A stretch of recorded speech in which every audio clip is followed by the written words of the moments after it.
بسم اللہ الرحمن الرحیم۔ جابر بن عبداللہ رضی اللہ تعالیٰ عنہ بیان کرتے ہیں کہ ہمارے سامنے سے ایک جنازہ گزرا تو نبی کریم صلی اللہ علیہ وآلہ وسلم کھڑے ہو گئے اور ہم بھی کھڑے ہو گئے۔ پھر ہم نے کہا کہ یا رسول اللہ، یہ تو یہودی کا جنازہ تھا۔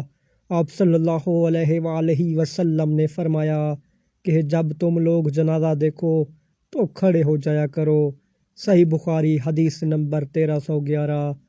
ابو سعید خدری رضی اللہ تعالیٰ عنہ سے روایت ہے کہ نبی کریم صلی اللہ علیہ وآلہ وسلم نے فرمایا کہ جب تم لوگ جنازہ دیکھو تو کھڑے ہو جاؤ، اور جو شخص جنازہ کے ساتھ چل رہا ہو وہ اس وقت تک نہ بیٹھے جب تک جنازہ رکھ نہ دیا جائے۔ صحیح بخاری حدیث نمبر 1310۔